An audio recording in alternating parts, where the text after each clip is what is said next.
Welcome to Heartbreak Chronicles. Late fall rain pounds against the floor-to-ceiling windows of a luxury apartment on New York's Upper East Side of Manhattan. Marcus Thornfield stands at the window of his study, clutching the second iPhone he just found in his wife Vivian's handbag. The text message displayed on the screen pierced the illusion of his 15-year marriage like a sharp blade. "It was crazy at the hotel tonight, Cameron. I can still feel your hands on me. Marcus won't be back until Friday, so we can meet at the house tomorrow. Remember to come in the back door." Marcus's fingers trembled, but not from the November cold, but from the anger that welled up from deep within the marrow of his bones. That cold, calculated rage. He slowly slid the screen and found more sickening evidence. Photos, videos, detailed descriptions of sex, and relentless mockery of him. "He really believes I'm on a yoga retreat," Vivian wrote in one message. "And sometimes I think he's a complete idiot. All the money I've earned over the years has been spent on me without realizing that it's you I'm thinking about in bed." Cameron's reply was even harsher. "He don't deserve your body, baby. All that nerd knows is work. When the time is right, we can get rid of all these burdens and live together." Marcus took a deep breath and placed his cell phone back in its exact original position in Vivian's handbag. He heard the water from the shower coming from upstairs as Vivian washed away the traces of her betrayal. A smile without warmth appeared at the corners of his mouth. Yes, he'll give her time, give them time. But never for the kind of time they thought. Marcus Thornfield is no ordinary man. As one of Wall Street's most successful hedge fund managers, he oversees more than $5 billion in assets. His success is built on two foundations: absolute discipline and a deep understanding of human weakness. Now, these two capabilities will be used for an entirely new purpose. The next morning, Vivian leaves a false kiss on Marcus's cheek as usual. "Honey, I'm going to Long Island with Isabella today to look at houses, and I may be back late." Her voice was sickeningly sweet. "Isabella," Marcus sneered in his mind. "That's Cameron's wife and Vivian's so-called best friend. What a perfect cover story." Marcus smiled gently. "Enjoy your girl time, honey." After Vivian leaves, Marcus immediately goes into action. He first contacted the head of the private security firm, Derek Santos, a former federal agent who had worked for the FBI. "I need a full background check on two people," Marcus said in Derek's office, handing over a detailed profile: "Cameron Westfield and my wife Vivian. I want to know everything about them, every secret, every weakness." Derek scanned the information. "This is a private matter?" "It's justice," Marcus replied calmly. "They've destroyed more than one family, and now it's their turn to pay for it." As the king of Wall Street, Marcus has resources unimaginable to the common man. Derek's investigation is just the beginning. Marcus also contacted a law firm specializing in high-end divorces, hired a team of New York's best private investigators, and even used his contacts in the media world. 3 days later, Derek handed Marcus a 200-page investigation report. Cameron Westfield, 38, a partner in a boutique investment bank in Manhattan, is married with twin 9-year-old daughters, Emma and Grace. Ostensibly a Wall Street success story, he's actually hiding a shocking secret. "This man is a serial liar," Derek said, pointing to key parts of the report, "and his investment bank is facing a serious regulatory investigation. We found at least 3 cases of insider trading and a significant amount of money laundering." Marcus studied the report carefully as his plan began to take shape in his mind. Does his wife know about this? Isabella? Not at all. She's a naive art collector focused on her philanthropic endeavors. According to our investigation, Cameron has been cheating on her, not just emotionally. Great, Marcus sneered. What about Vivian? Derek flipped to another part of the report. Your wife is more cunning than you think. Not only is she cheating on Cameron, but she's systematically moving your joint assets. Over the past 6 months, she has secretly transferred more than $2 million to offshore accounts. This discovery takes Marcus' anger to new heights. Not only is Vivian betraying him, she's stealing his money for her new life. What's even more interesting, Derek continued, is that Cameron wasn't the first person she had an affair with. We found evidence of at least 3 other men. She's been playing this game, Marcus. You just don't know it. Marcus felt a strange calm descend upon him. Anger was replaced by cold determination. "I'm going to destroy them," he said calmly, "completely and irreversibly." "What's your plan?" Derek asked. A dangerous glint flashed in Marcus' eyes. I'm going to make them experience real humiliation. But first, I need to get close to Isabella. Marcus' program began with a seemingly chance encounter. Isabella Westfield is a well-known figure in the New York art world, often organizing exhibitions and auctions for various charitable causes. Marcus appears as a potential investor in her upcoming children's hospital charity auction. Mr. Thornfield, it's a pleasure to meet you. Isabella extended her elegant hand. I've heard about your eye for art investments.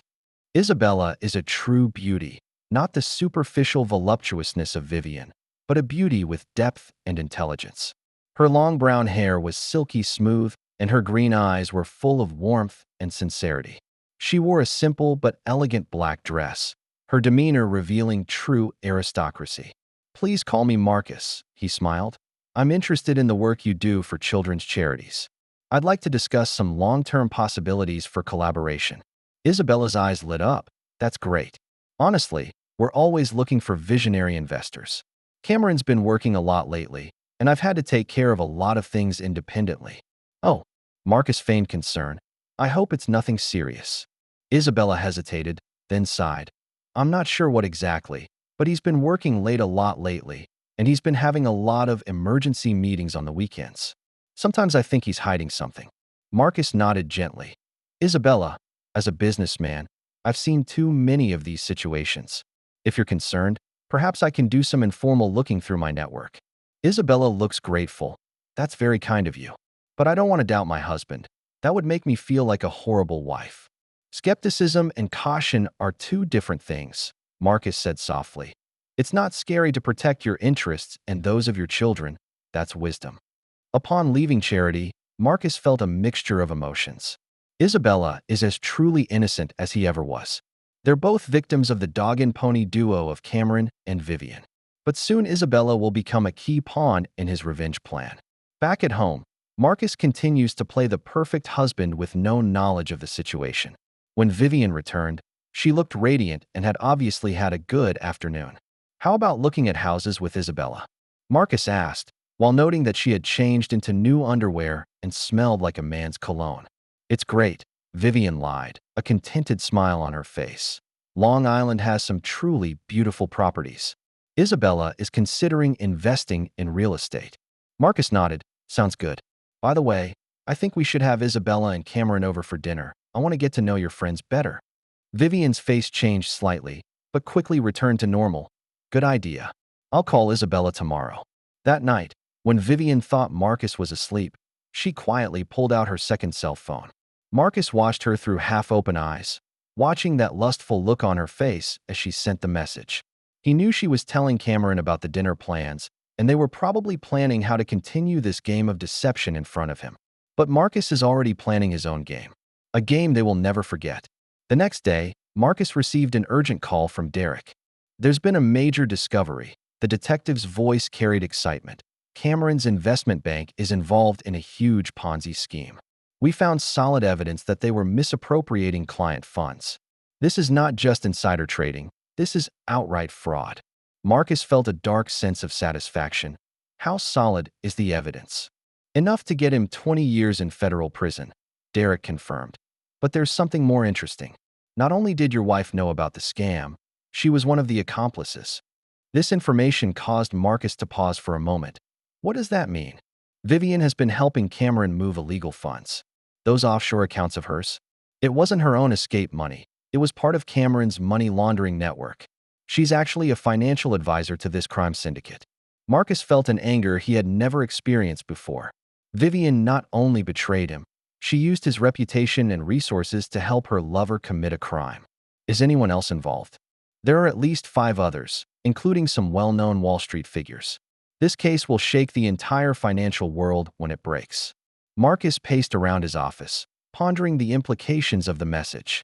Originally just trying to get back at 2 unfaithful spouses, he now finds himself holding a weapon that can destroy an entire criminal network.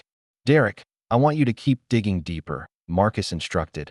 I want every detail, every transaction, every accomplice. It's no longer just personal revenge, it's justice. Meanwhile, Marcus arranges a second meeting with Isabella. This time he chose a more intimate setting, a quiet art gallery cafe. "Thank you for taking the time to see me," Marcus said, noting that Isabella looked a little tired. "You look a little worried.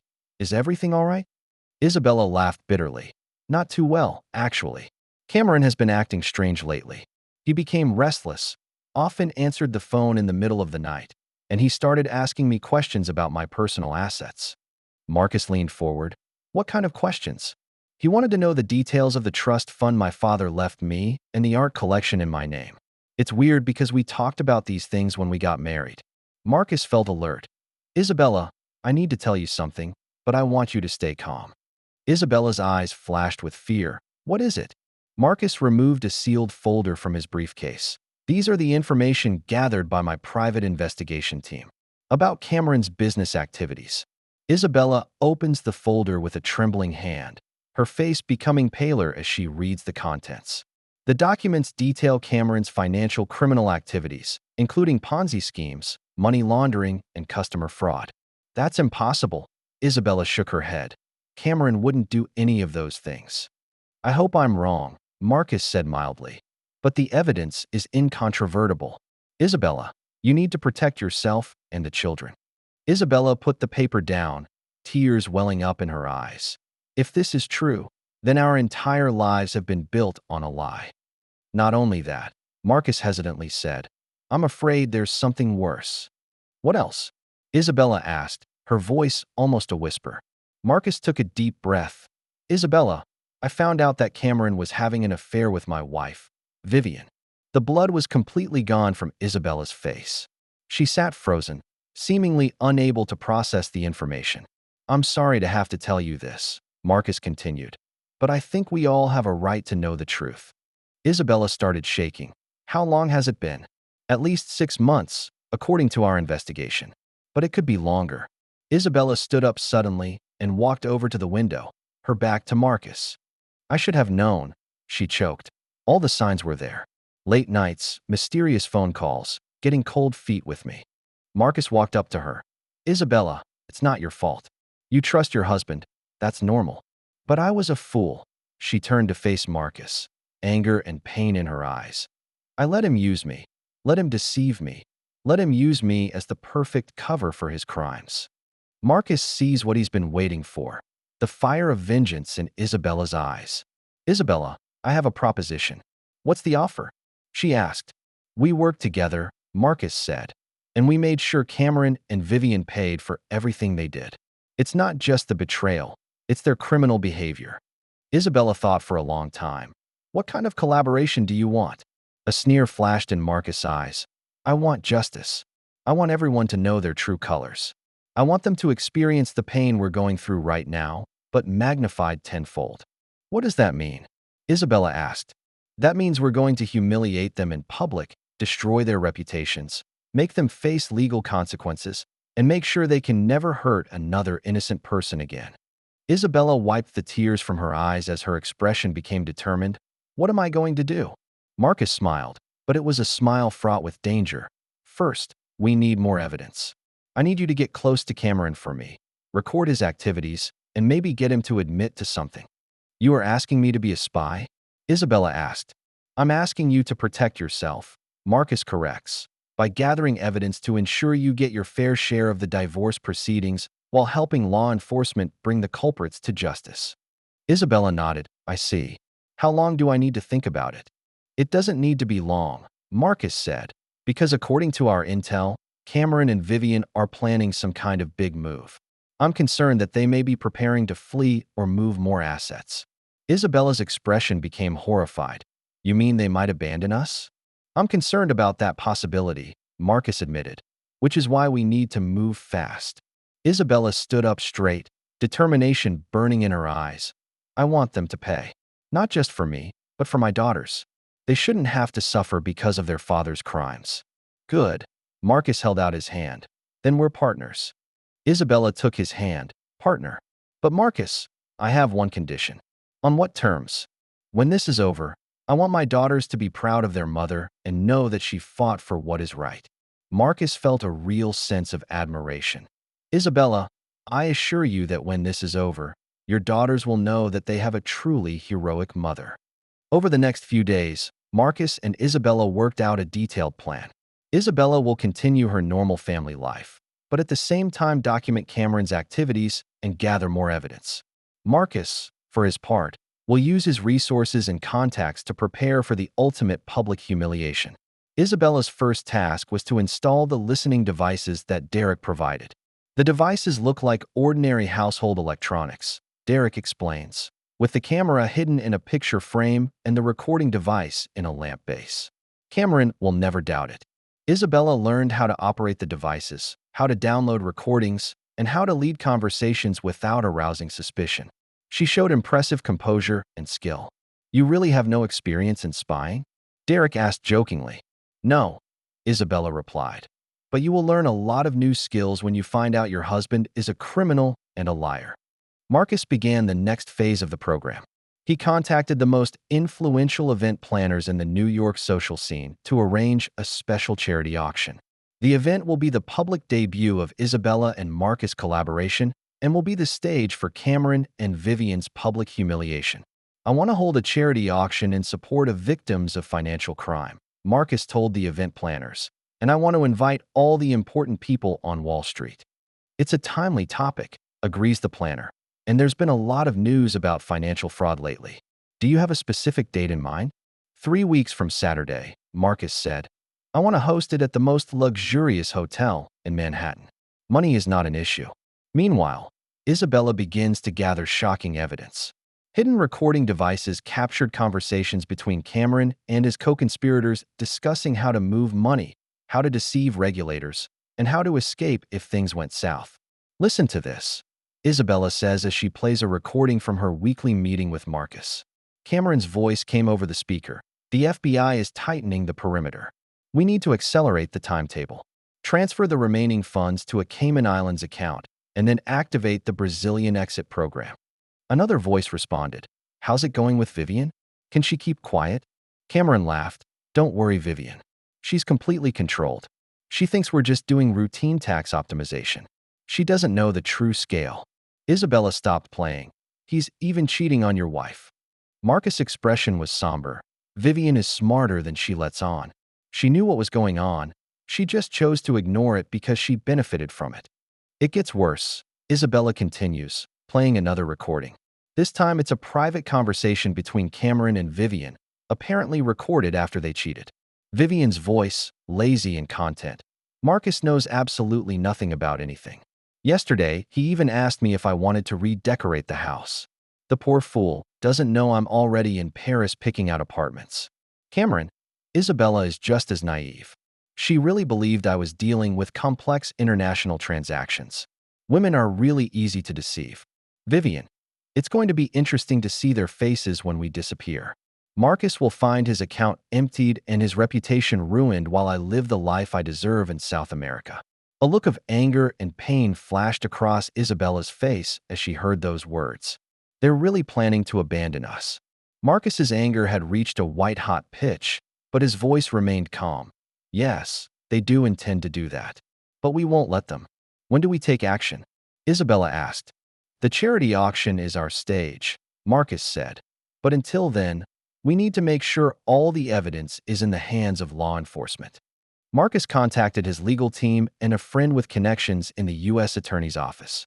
Evidence was carefully organized and presented to ensure that Cameron's criminal network would face full legal consequences. "The evidence is very strong," the U.S. Attorney's contact told Marcus, "and we're prepared to move immediately after the auction. The warrant is ready." "Good," Marcus said with satisfaction. "Make sure the press will be there to witness the fulfillment of justice." The week before the auction, Marcus received an urgent call from Isabella. "Cameron is becoming suspicious," she said, tension in her voice. "He searched my office last night and asked me if I'd noticed anything out of the ordinary." "You should leave that house immediately," Marcus suggested. "No," Isabella said firmly. "If I leave now, he'll know something's wrong. I can hold out for another week. But I want Emma and Grace to be with me on auction day." "Of course," Marcus agreed. "They will be there to witness their mother's courage." The day before the auction, Marcus was in his office making final preparations. Derek brought him the latest surveillance report. Cameron and Vivian were scheduled to disappear the day after the auction, Derek reported, and the private jet was on standby, destined for Brazil. It looks like they really thought they could get away with it. Marcus sneered. They're about to find out how harsh reality can be. One more thing, Derek added. We intercepted one of Vivian's messages to her mother. She tells her mother that she is about to become a very rich woman and that Marcus will pay for his naivety. This information renewed Marcus's anger. Vivian not only plans to abandon him, but to humiliate him and make him a laughingstock in his social circle. Perfect, Marcus said, which gives us even more motivation to make sure tomorrow night's show is memorable. On the day of the auction, Marcus spent extra time preparing his appearance.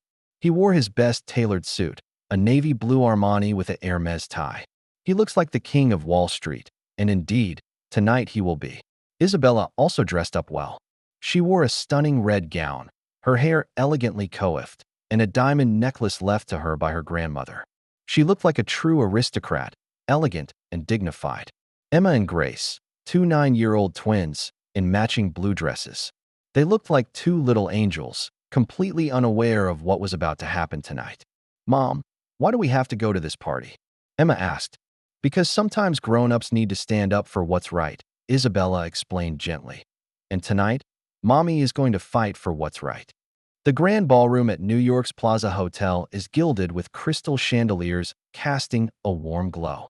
The Financial Crimes Victims Support Fund charity auction attracted all the key figures from Wall Street and New York social circles. Marcus stands at the entrance and greets guests with Isabella and her daughters. The image itself sends a strong message. Two elegant, dignified adults and two innocent, loving children, united in support of a noble cause. Anyone who sees them will immediately understand what kind of people these are and what values they represent. Mr. Thornfield, it's a pleasure to meet you. The mayor of New York came over to shake hands. I'm told this foundation is your brainchild? In part, yes, Marcus replied humbly. But the real inspiration came from Ms. Isabella. Her courage and determination inspired us all. The mayor turned to Isabella. Your story is inspiring. I hear you are helping other victims of financial crime. Isabella smiles gracefully. When you have experienced betrayal and deception, you understand the importance of helping other victims. No one should have to face this pain alone. Emma tugged on Isabella's skirt. Mommy, is that man over there Daddy? Everyone turned in the direction Emma was pointing. Cameron Westfield has just entered the ballroom wearing an expensive tuxedo in an attempt to appear confident and successful. But those with inside knowledge could see the tension and fear in his eyes. Yes, my dear, Isabella said softly, an icy calmness in her voice. That is your father. A few minutes later, Vivian arrived as well. She wore an exaggerated gold gown with sparkling jewels, clearly trying to get everyone's attention. But her beauty couldn't hide the unease in her eyes. Her face visibly changed when she saw Marcus standing with Isabella. Marcus. Vivian walked towards them, trying to keep a smile on her face. You didn't tell me Isabella would be here too. Yes, Marcus replied calmly. Isabella is the co-organizer of tonight's event. We've been working closely together. A flash of panic flashed in Vivian's eyes, but she quickly masked it. What a delightful surprise. Cameron came along and tried to hug Emma and Grace, but the two girls flinched backward and clung to Isabella's legs. Girls, come here and give Daddy a hug, Cameron said compulsively. They're a little shy. Isabella intervened, her voice icy and protective. Maybe because they haven't seen you in a long time. This exchange was noticed by many of those present. It says a lot about a father to be rejected by his own child. People began to mingle and observe the complex family dynamic with curiosity. Marcus called the auction to order. The first 2 hours went well, with a variety of artwork and experiences being auctioned off to raise significant funds for the foundation. But Marcus knows the real show hasn't started yet. At 9 p.m., Marcus walks on stage and takes the mic. Ladies and gentlemen, thank you for your generous support tonight. But before we close, I want to share something special. The ballroom fell silent, and everyone turned to Marcus. In the crowd, Vivian and Cameron exchanged nervous glances. Financial crime, Marcus began, his voice clear and authoritative, isn't just about numbers and accounts. It's about the betrayal of trust, about the suffering of innocence, about the devastation caused when those we trust the most decide to use that trust to hurt us. He paused to let his words sink in. Tonight, I would like to introduce you to a true hero, Ms. Isabella Westfield, a courageous woman who chose to stand up for justice after discovering her husband's criminal behavior. There was applause, but confused whispers could be heard in the crowd. Cameron's face turned pale. Isabella walked onto the stage looking calm and collected but determined. Thanks, Marcus. Ladies and gentlemen, I stand here tonight, not as a victim, but as a survivor. She paused and looked around the audience. 3 months ago, I found out that my husband, Cameron Westfield, had not only betrayed our marriage, but was also involved in a financial fraud scheme involving tens of millions of dollars. Surprised voices erupted in the ballroom. Everyone turns to Cameron, who looks like he's trying to escape. But tonight, Isabella continued, I don't want to talk about his crimes. I want to talk about choices. When we face betrayal, we have a choice. We can choose to be victims, or we can choose to fight. Marcus reclaimed the microphone. Isabella, can you tell the group how you discovered these criminal activities? Of course, Isabella replied, her voice becoming stronger. At first, I noticed some strange patterns of behavior. Late-night phone calls, mysterious meetings, and, most importantly, my husband started asking about my personal assets. She removed a small recording device from her handbag, but the real proof comes from here. My husband's voice, documenting how he planned to defraud his clients, move money, and flee the country when things went south. Marcus pressed play and Cameron's voice spread throughout the ballroom through the sound system. The FBI is tightening the perimeter. We need to transfer the remaining funds to a Cayman Islands account and then activate the Brazilian exit program. Clients will never know where their money went. Shocked gasps rang through the ballroom. Cameron tries to make his way to the exit, but finds himself surrounded by guests, all staring at him. But that's not all, Marcus continues, because financial crimes are often accompanied by personal betrayal. He pressed another play button, and this time Cameron and Vivian's voices came out. Cameron, Marcus knows absolutely nothing about anything. He doesn't even know we've emptied some of his accounts. Vivian's laugh, poor Marcus. He trusts me so much and loves me so much. When he finds out the truth, he'll have a complete breakdown. Cameron, Isabella is just as naive. She really believes I love her. Women are really easy to manipulate. Vivian, they can comfort each other when we get settled in Brazil. Two betrayed fools. The entire ballroom was now in complete silence. Everyone is digesting what they just heard. Then, angry voices began to ring out. This is unforgivable, said a woman's voice.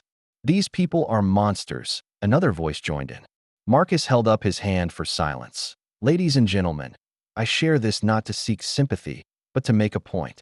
When we face this betrayal, we have a choice. We can choose to suffer quietly, or we can choose to stand up and make sure that justice is served. Isabella regains the microphone. I choose to fight, not just for myself, but for my daughters.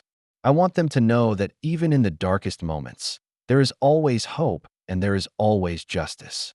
Emma and Grace ran onto the stage from the audience and hugged their mother. The image brought tears to the eyes of many. Mom, you're very brave, Emma said. We are so proud of you, Grace added. Cameron tries to approach the stage. Isabella, we can talk. Things are not what they seem. Really? Isabella turned to him, anger burning in her eyes. Then please explain, Cameron. Explain how you accidentally stole tens of millions of dollars from a client. Explain how you accidentally had an affair with my most trusted friend. Cameron opened his mouth to speak, but no sound came out. He knew there was no explanation that could justify his behavior. Marcus walks to the other side of the stage and faces Vivian. And what about you, dear wife? Do you have anything to say? Vivian's face was running black mascara. Marcus, I can explain everything. It's all a misunderstanding. Misunderstanding? Marcus sneered. So these bank records are also a misunderstanding? He signaled Derek, who displayed detailed financial records on a large screen, showing how Vivian had systematically transferred funds from Marcus's account. These are transaction records from the last 6 months, Marcus explained, showing how my dear wife transferred over $5 million into offshore accounts to prepare for her new life with her lover. Once again, angry voices rang out from the audience. But what hurts the most, Marcus continued, is not the money. It's betrayal. It's when you give someone your heart, your trust, your loyalty, and then find them discarded like garbage. His voice became stronger. But tonight, I want everyone to see what true character is. Look at Isabella, a woman who, after discovering her husband's betrayal, chose to protect her children, help other victims, and fight for justice. Applause erupted for several minutes. People stood up and applauded Isabella while Cameron and Vivian stood there, surrounded by everyone's disdainful stares. Now, Marcus announced, I'm pleased to say that the FBI has received all the necessary evidence. Cameron Westfield and his co-conspirators will face federal fraud charges. Just then, the doors opened and several federal agents and FBI undershirts walked into the ballroom. Cameron Westfield, the lead agent, announced, "You are under arrest for suspected mail fraud, wire fraud, and money laundering." Sounds of surprise and excitement erupted in the ballroom. Guests witnessed justice being done. Cameron tried to approach his daughters one last time as he was handcuffed. "Emma, Grace, remember Daddy loves you." But the two girls flinched backward and clung to Isabella.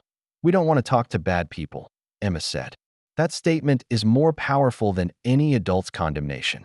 A 9-year-old rejects her father because she understands that he has done bad things. When Cameron is taken away, all attention turns to Vivian. She stood there looking completely crushed, mascara and tears mixing on her face. "As for my ex-wife," Marcus said, emphasizing the word ex, "she will face her own legal consequences.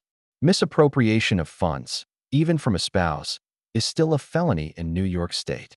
Vivian tried to defend herself. "Marcus, please. We used to love each other. Do you remember our wedding day? Do you remember when you used to say you would always love me?" Marcus looked at her without a trace of warmth in his eyes. "Yes, I remember. But the woman I loved is dead. You killed her." He turned to the audience. "Ladies and gentlemen, this is the true nature of betrayal. That's what happens when trust is abused, when loyalty is exploited, when love is used as a weapon." Isabella reclaims the mic. But tonight showed something else as well. It shows courage. It shows justice. It shows what happens when good people unite against wrong. Marcus nodded in agreement. The money raised tonight will go to help other victims of financial crime. But more importantly, I hope that tonight's events will deter others from committing similar crimes. The guests erupted in applause once again. Many people approached Marcus and Isabella to show their support and admiration. "You show real character," a prominent banker told Marcus. "Your courage is inspiring," a businesswoman told Isabella. As the evening drew to a close, most of the guests had already left. Only Marcus, Isabella and her daughters, and a few crew members were left to clean up the scene. Vivian approaches Marcus one last time. "I know you'll never forgive me, but I need you to know that I regret my choices every day." Marcus looked at her, the woman who had once been his wife and now looked like a stranger. "Regret can't undo the damage, Vivian. Actions have consequences, and now you must live with the consequences of your choices." "I have nothing now," Vivian choked out. "No friends, no family, no future." "That is the result of your own choices," Marcus replied coldly. "Every act of betrayal, every lie, every stolen dollar is your choice." Isabella came over and stood next to Marcus. "Vivian, I want to give you some advice. Learn to take responsibility. Stop thinking of yourself as a victim. You made a choice, now face the consequences." Vivian looked at them and gave a final nod before turning to walk away. She knew she would never see these people again, at least not on an equal footing. As Vivian disappears into the night, Isabella turns to Marcus. "I can't thank you enough for what you've done for me and my daughters." "You don't need to thank me," Marcus replied. "We're all victims. We choose to be survivors." Emma tugged on Marcus' jacket. "Uncle Marcus, are the bad guys caught now?" Marcus knelt down and looked at the innocent little girl. "Yes, Emma. Bad people will pay for their mistakes." "So are we safe now?" Grace asked. Isabella crouched down to hug her daughters. "Yes, we're safe now. And we know that there will always be good people willing to help us." Weeks later, the news media was still reporting on the case. Cameron was found guilty and faces 20 years in federal prison. His investment bank was shut down and clients are pursuing legal proceedings to recover their losses. Vivian also faced legal consequences. Although her sentence was shorter, she lost everything: her social status, her circle of friends, her luxurious lifestyle. She was forced to move to a small apartment in the Bronx and took a job at a retail store to make ends meet. Marcus' life takes an unexpected turn. His hedge fund gained more clients because of his role in exposing financial crimes. He has been invited to speak at various conferences to share his insights on financial ethics and personal integrity. But the most important change was the friendship he developed with Isabella and her daughters. They often have dinner together, attend cultural events, and Marcus has even started teaching Emma and Grace how to play chess. "You know," Isabella said to Marcus one quiet Sunday afternoon as they were watching the girls play in Central Park, "I never thought betrayal could lead to such a beautiful friendship." Marcus smiles. Sometimes the darkest experiences bring unexpected light. "Have you ever thought about forgiving Vivian?" Isabella asked. Marcus thought long and hard. "Forgiveness is a complex concept. I've released the anger, because anger only poisons myself.